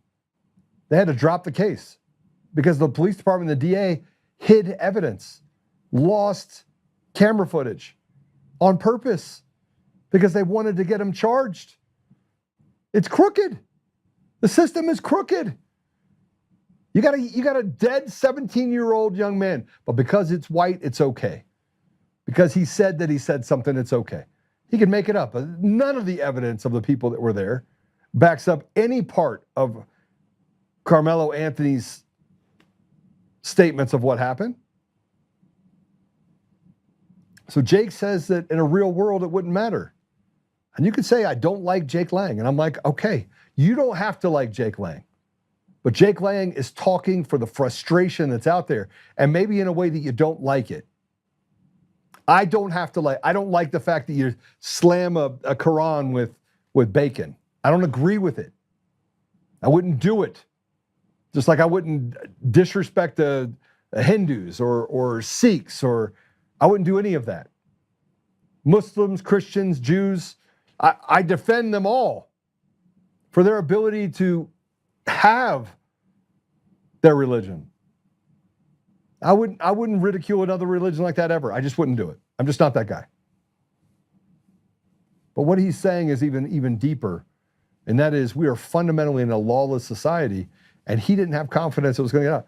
But the other guys that were standing there saying, I'm going to kill you, doing all the things, attacks, no, they didn't arrest one person. People that were attacked there, you have video of it. The police didn't arrest one person, but they did hunt down Jake Lang. Here's a call from Jake Lang in jail. This is disturbing. Hey guys, it's Jake Lang here. I'm in the Dallas County Jail. They ripped me off the plane today. Dozens of officers treating me like El Chapo. They drove me through the tarmac. They've arrested me for a felony, what's called terroristic threat, simply because I said that if the jury did not find Carmelo Anthony guilty, that we the people will deal with justice. And this is a classic case of lawfare used to squash a First Amendment protester like myself. We had a press conference, an LED truck, speaker system, everything for our 6:30 press conference event outside the Carmelo Anthony murder trial to celebrate justice being done in this case and call out the rest of the American people to stand with us before another Rena Zaruski and another Austin Metcalf happens to make real change. And they shut down my voice. They arrested me. They're holding me here, probably on an exorbitant bond. I'm going to see the judge in the morning. So please, guys, go to my Gifts and Go account, donate some money to help me get out of here. I'll be stuck here for months in solitary confinement if I don't make bond. This is 2T sheer persecution against This call will be terminated in 2 minutes. the white people of this world. We are under attack, and what they're doing to me, they want to do to all of us. I'm just at the forefront here. The lawfare and the weaponized DOJ and these deep state assets want to destroy us all. We cannot allow it to happen. If they do this to me, they can do it to you. Please, guys, stand up. We can't allow our good brothers like Chud, myself, and other great patriots to rot away in prison. Let's get me and my brothers home. God bless you guys. Thank you so much. I love you. And keep the faith. This fight is in the Lord's hands, and we will be victorious. So let's just kind of recap. This is all happening in Dallas. Carmelo Anthony was charged with first-degree murder. His bond, he killed a young man. He had to go home and play PlayStation and just hang out. His parents were able to buy a home with money that they collected. Nobody stood in the way of any of that happening, by the way. They didn't put out $1 for their defense. Not one. It was all paid for by people who, frankly, want to see another white kid die. Most of it was done through nonprofits. You know, these seem LGBTQ community organizations. They funded it. The ADL funded it. They all funded it. And I don't know if it's ADL directly, but the ADL, those types of disgusting people who live a life and create an entire industry based on hate and creating the situation with Carmelo Anthony by creating this race war that, man, we thought we defeated in my era, my generation. First degree murder, $250K. Jake Lang for saying that the people would handle it, and the people will handle it. Just so you know, people are tired. If someone hurts my children, you don't think that I'm gonna do whatever it takes? You think I give a crap about going to jail? You think I give a crap about losing my life? I don't care. I could care less. Whoever did that's gonna pay. And you could say, well, Joe, you can't say that. Yes, I can. Because I definitively already made the decision. Just like if someone comes to my home to do harm, I've already made the decision on what I'm gonna do. The decision's made. I don't need to think about it. I've already trained for it. I understand exactly what I'm gonna do. And the American people are getting to where they are in Ireland. We're strangers in our own home, have to run away from the police that stand there and watch the antagonization that happens. And then when you strike back, the police arrest you and let them do what they've done. Any good cracker's a dead cracker. Guy said that. And if we get outside of Dallas, Texas, I'm gonna take care of you. Threatening people's lives.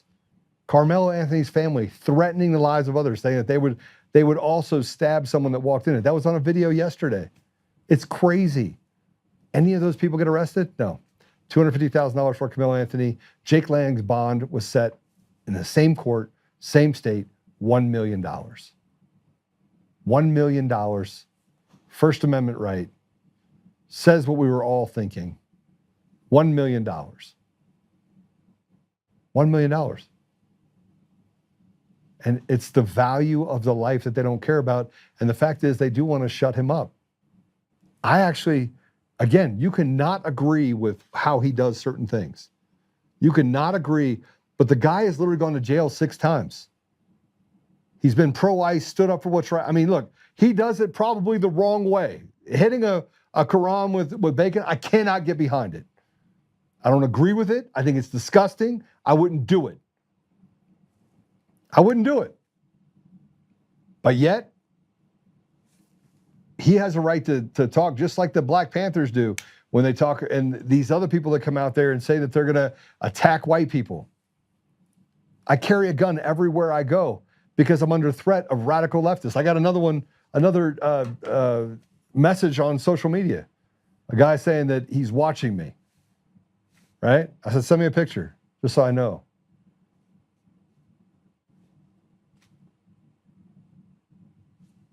But no. I'm the problem. Jake's the problem. The system is broken. It's broken.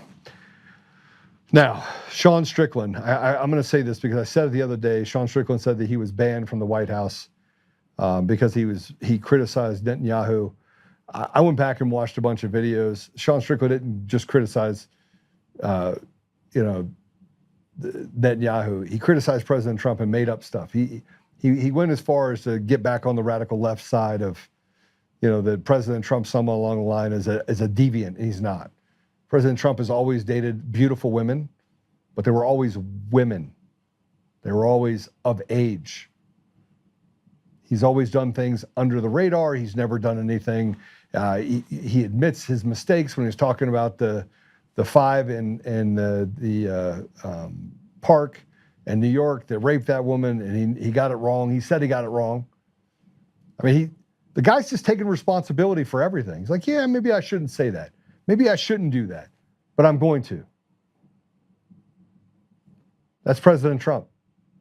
That's the guy that walks through the front door, has an immense amount of courage, is immensely good at business. And Sean Strickland wanted to get on the side of that somewhere along the line that President Trump piddled children. Not true. No, it is true that you have Jeffrey Epstein hanging out with people like Steve Bannon, but he's still the good guy, right? And no, I don't like Steve Bannon. I don't like that fat, disgusting piece of garbage. And I don't care if you like that I'm saying that or not. Anyone that would hang out with Jeffrey Epstein so they could use all of his stuff and then have these secret conversations about doing horrible things to President Trump or, trying to soft coup. Let's say soft coup from our side. I can't get behind that. That's a disgusting individual that is like a Brutus. Only he got kicked out. President Trump finally found out. He's like, all right, get rid of this guy. I can't get behind him. I can't. But Sean Strickland, I can't get behind him either. Because, the more I read about this stuff, the more I was like, man, maybe I should have gone and got more information. And the stuff he says about President Trump that I know fundamentally is not true. How do I know that? Well, I mean, they've called me anti-Semitic. They've said all this stuff about me. I'm going to have an opinion about bombing Lebanon. I have friends in Lebanon. I was there, met with Mohammed Hussein Falala, head of the Hezbollah. I was in a room in an underground destroyed area and got to listen to the man speak before he died. So I have a connection to the Middle East. I was also in Israel several times. I have family in Israel.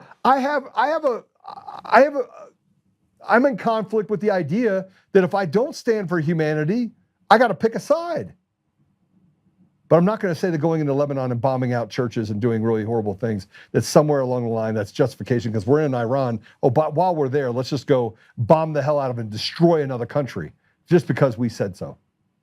I can't get behind it. But I can't get behind Strickland either. And I'm not a pro-Zionist. I'm not a Zionist. I'm none of those things. I'm a guy that has spent years in the Middle East and Africa and seen things that most of you on here have never seen. You've never seen it. You've never experienced the culture or people there and loved all of them equally while recognizing that there's a conflict. And when you create a victimology behind the people of Israel, which that has happened, with an excuse of, well, we had the Holocaust, so we get to treat people badly, which is not true. It's not true. You don't get to do what you did. You don't get to use that as a beating stick for going out and killing indiscriminately women and children inside of Lebanon, or even some of the bombings that have happened inside of Iran. We can't get to a peace deal because you can't get to peace because the peace deal, you can't get there. Because the truth is that Bibi doesn't want to get there. He wants us to be at war. It is good for him to be at war because he is aligned with President Trump, and let's just wipe out President Trump once and for all. It is literally reverse Uno. And it's in real time, you can see it. But here's Dana White talking about Sean Strickland and giving us a little bit of truth that it took me, I had to dig to find this. So play it. Sean Strickland is banned from humanity, okay? We don't want him near any human beings anywhere. He shows up in power slap, he starts fights, and he made it very clear that he didn't want to be a part of this event, and now apparently he's banned.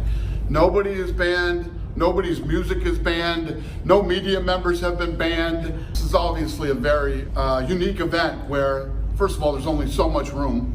There's only 4,300 tickets to actually, literally nobody has been banned from this event. I saw something today on social media that said Diego's music was banned.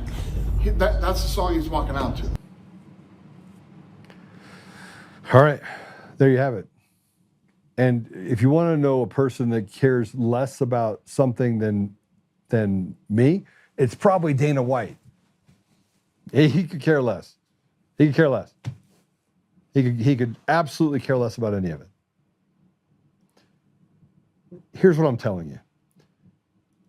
Even I get it wrong. I thought Sean Strickland was a legitimate guy until I went and just did all this stuff, and then I was like, all right, maybe he's still a legitimate guy. But he did the same thing. He went out and found stuff about President Trump and said, okay, this is true. President Trump's a bad guy. President Trump's not a bad guy. President Trump there's no part of him that's a bad guy. Has he done bad things in his life? Well, I don't know. Have you? Have you done things that you regret? See, I count them when I talk on the show. Have you done bad things that you regret? But, oh, I'm sorry. You want President Trump to hold that scarlet letter. You want to do it with untruths, not the things that have really happened in his life. Oh, he's been married multiple times. Okay, got it. Yep, he has.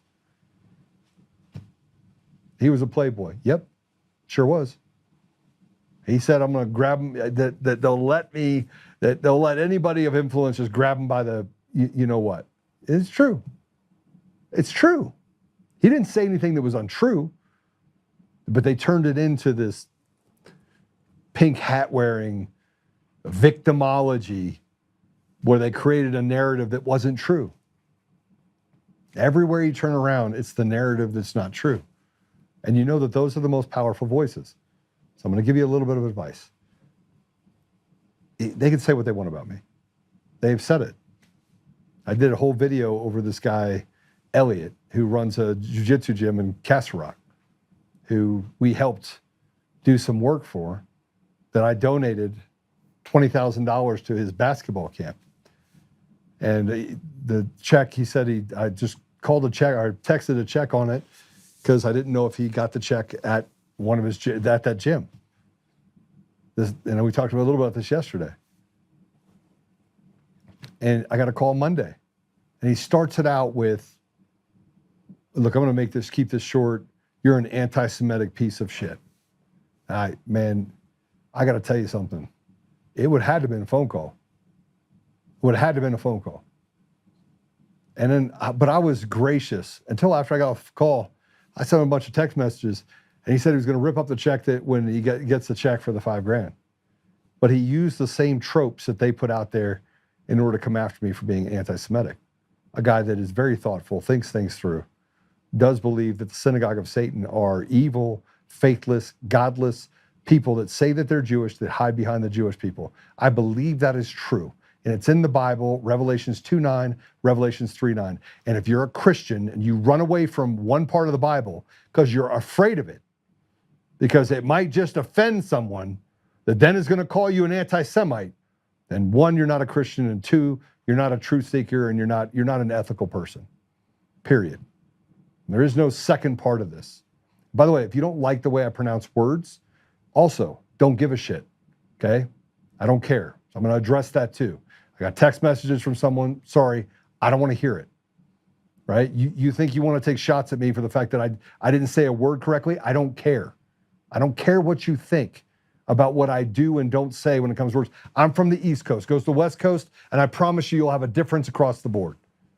And if you don't like the fact that I mispronounce a word, just so you know, I grew up in the hood. I didn't go to Harvard. And if you don't like it, tough shit. We have created an environment where we are afraid to call out the bad people. We allow the media to create a narrative. We're willing to take shots at anybody we want because we're the moral authority, and we don't stand behind the people that are telling the truth. That's the reality of where we are. That's the reality. And every time people get caught, it's just maybe they'll actually do the right thing. You got a Supreme Court justice in Colorado that stepped down, and the entire judiciary in the Supreme Court of Colorado, which is rotted to the core, literally hid the information of Melissa Hart, a Supreme Court justice of Colorado, hid the information of her committing crimes, did not report it, Did not sanction, didn't do anything. They covered up for it. Well, we also have this. So this is endemic for all of the judiciary. It's a cartel of really evil people with a sprinkling of good judges in between it. A sprinkling. Because they're obviously, if there was any good ones in Colorado, they would have stood up and said, Melissa Hart is a drunk who ran into a bunch of cars, did a bunch of damage, dog bit it, police basically let her walk on a failure to appear. The Christopher Gregory case wouldn't exist, bribes that were paid. You wouldn't have all this stuff swept under the rug, including the AUSA, who, by the way, his name's Kevin Trasco. He was married to Melissa Hart, who was a Supreme Court justice, who covered up the Christopher Gregory case. We wouldn't have this. But let's talk about what happened in Utah. This happened, and we talked about this Justice Diane Hagan, who just resigned, but gets full benefits, by the way. So no harm, no foul. She voted to redistrict Utah and add another Democrat seat. She resigned because she allegedly had an affair with a lawyer working on redistricting. This is a low-life Supreme Court justice in Utah. Last week we talked about a judge having sex with a police chief in her chambers. This is a person that literally had an affair with a lawyer that pitched her on the idea that they needed to redistrict. Had to resign. It looks, by the way, similar to the Marie Avery Moses, the piece of trash judge in Colorado who did a sua sponte and basically illegally went back and gave Eric Coomer's lawyers a bite at the apple, which started this whole thing over the last 6 years. That marched in an Antifa rally, who put up a poster board of how if George Floyd was her son, that she'd burn the entire country down. That was the judge in Coomer's case, by the way, who was just freshly appointed by Polis. My patience grows thin, and yet it grows thin in some of the stupid that we have to deal with, but it grows in the idea that I'm pretty sure that the American people are done putting up with it. I think you are. I am. Oh, here you go. Dave will bring you calm to the storm we are going through. May God bless you and Joe on all the steps you're both, and we'll take this journey. Wrangler, thank you for that. According to Bezmenov, we're probably already in the destabilization phase of the subversion process. Demoralization already appears complete. Diamond Clarity, I think you're probably a little bit right, but I will say, if I can, I'll question this. There's a spirit in America that does not exist anywhere in the world, because we forged this country. Like in modern time, if you go back in the 1600s and 1700s and 1800s, that was a forging of our country. It was like a landscape that wasn't there. And yeah, Native Americans got pushed into certain places and they got conquered. That happened. And to this day, they got conquered. I mean, it's like the Vikings got conquered. And is it right? I don't know. What was right in the 1600s and 1700s worked. And I'm not saying it works today. I frankly think that Native Americans should have their part of society that is not riddled with drugs and prostitution and the trafficking of their women and children there. I think that we probably should do something about it, even though we're not doing anything about it. But, and not turning it into basically a casino land, which is what we've done, an opportunity for people inside of government to make money on the Native Americans, on their backs again. Yeah, the Muslim cult is not a religion. They are taking our American, hiding in their mosque central compounds with armored, marrying 9-year-olds and Sharia law. Need them out. Okay, just so you know, that's not everyone in the Muslim faith. It's just not. It's not. It's not. And so you say it's not a religion. You don't get to say what is a religion isn't a religion. I don't have to like it. I don't support it. I don't believe in it. Right? I don't at any point. But you don't get to make that decision. You don't get to make that decision. There are people that say that Catholics aren't Christian and that Mormons aren't Christian and everyone is now you know what? The non-denominational church is the Christians out there and everyone else is you just throw them out. I won't do it. I won't do it. And I won't demonize an entire group of people that grew up in that particular deal. I found many, many, many Muslims who are followers of Jesus. Many. Some of the most educated out there, some of the most religious scholars out there that say that they're Muslim or that are that grew up in Islam, that follow and love Jesus. So I don't agree with you. So this is, again, if we can't disagree, then maybe I'm wrong. Maybe I'm the bad guy. But the reality of it is I spent time there. I've studied it. And not most of you have not studied it. I have. And so you're welcome to study it and then come back and have a conversation with me. But you don't get to stand on the sideline and say, because some pastor, someone said that it's not a religion, that it's not a religion. Sorry, Gammy, I'm going to disagree with you. And I can still also say that CARE is a terrorist organization for sure, 100%. CARE is 100% Muslim Brotherhood terrorist organization, closely tied to the ADL, by the way, just so we're all clear. The ADL and the CARE and all these other organizations tied to the extremism, they're all in bed together, all of them, all of them. And America is suffering. Chris says she studied the Quran a little bit in college. Awesome, so did I. All right, we're done today. Apple Podcasts, Google Podcasts, Spotify, Pandora, iHeartRadio, TuneIn, and more. Somebody didn't like my whiteboard, said that I need better handwriting. Okay. If you missed the forest through the tree about the lawlessness and the fact that it's a millstone on the people's neck or on chest, I can't help you, right? But these are the retarded comments that I have to deal with on an ongoing basis. And you're welcome to have any opinion that you want. Frankly, go out and start a podcast. Become a podcaster. I personally have been leaning back into technology and been having a really good time with that. I do enjoy being here with you. But I think that at some point we got to give President Trump a chance, and we've got to start recognizing that we need unlikely alliances. Go back to what I said almost 6 years ago. We need unlikely alliances. We need to get to a place where we recognize that, we are not our brothers and sisters' enemy, and we've got to fight against who we know the enemy is. And frankly, that right now it's a vast majority of the leadership and a vast majority of the judiciary and a vast majority of the people in our country that are oppressing the people in our country, in our communities. So they're the enemy, not my neighbor. Even if he is Muslim, even if he is Jewish, he's not my enemy. My enemy is the one that takes opportunity away from my children and grandchildren and generations I won't know. We've got to focus on that. All right, Apple Podcasts, Google Podcasts, Spotify, Pandora, iHeartRadio, TuneIn, and more. Please go over, give us a 5-star review. If you're on Rumble, give us a thumbs up. I got my same cast of characters that watch the show that give me a couple thumbs down. That's always good to see. But I will tell you this.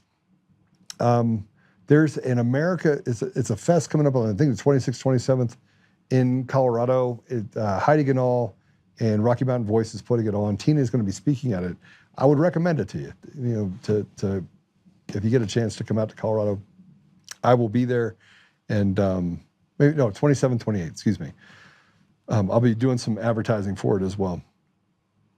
And the whiteboard was tremendous. Yeah, I mean, everybody's like, oh, it's terrible. I'm like, okay, then you didn't look, you didn't watch it.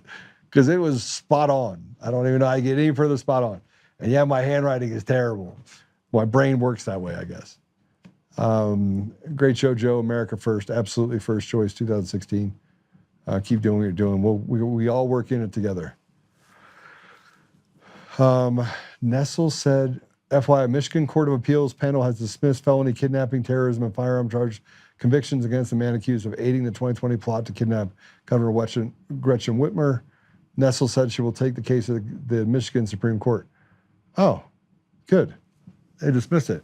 Maybe we have some good judges then, huh? Maybe they're just recognizing the wheels are so far off the wagon, and that maybe the ideologies that they were chasing is now quickly aligning with the devil itself. We'll see. We don't know. All right. Let's pray it out. Father God, thank you for David. Thank you for the sacrifices that he made. Thank you for the journey that you've put him on. And Father, this morning I said thank you just because I sat in this overwhelming environment where I was able to just count my blessings and look around. And it's hard for me to get really too upset about my life after I just look at where I've come from. And I think there are a lot of people like that, Father, a lot of people that are struggling right now, but if they just look around, they'll see the blessings that you've put in their lives, whether that is people or that's situations, or it's just maybe just the ability to have peace. So, Father, we are grateful. I am grateful for the blessings you put in my life for the last 6 years. It has been extremely worth it. And I don't know where things go from here. I don't think any of us do. But I do trust you, Father. And I look at the weaves and turns that I've had in my life, and it's hard not to look at that and just be in awe of just the things that you've been able to push me through and push other people through as well. So, Father, please forgive us if we have not honored those gifts that you've given us. We have not been appreciative for it. But help us, Father, that we can maintain this path and that we can maintain our conviction to seek the truth and to make sure that we protect our brothers and sisters, regardless of what race or religion or political affiliation. We recognize in the United States that we are the United States of America and there are citizens here. And Father, we know that we need to put our mask on before helping others, and that we shouldn't self-sacrifice or put ourselves in a position where we're willing to step over our brothers and sisters so that other people can get entitlements. And we're finally waking up to the idea that we've been treated as if we are the bad guy when we're not. We've been so generous as a country. We've been so generous as people, and they've taken advantage of, and they've lied, and they've stolen from us as people. They've taken what was now never theirs to take, including stripping you from our communities and our country. So, Father, I just ask you, help us, put us on that path, that we can restore you to every part of our lives. We can restore you to the schools. We can restore you to the communities. We can restore you everywhere. And we can use this as a stick to say that they do not get to take you away from us. So I ask these things, Father, humbly, in Jesus' name. Amen. All right. I will see you later. You guys have a great day. Apple Podcasts, Google Podcasts, Spotify, Pandora, iHeartRadio, TuneIn, and more. All those cool things. Make sure you tune in. God bless you all.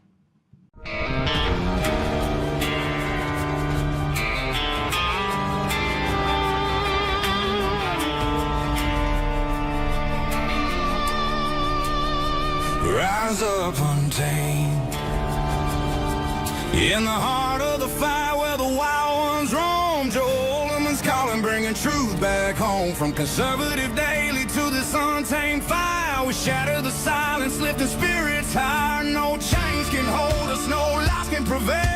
Authentic and fearless on this rugged trail. Patriots gather under stars and stripes. Untamed nation, igniting the night. Untamed nation, let the truth roll out in this land of the free. Standing proud from sea to shining sea, we won't back down. Catch the fire, wear the crown. Untamed nation, it's our battle song, motivating hearts where the brave belong. Yeah, untamed and wild, forever strong. Play it again all night long.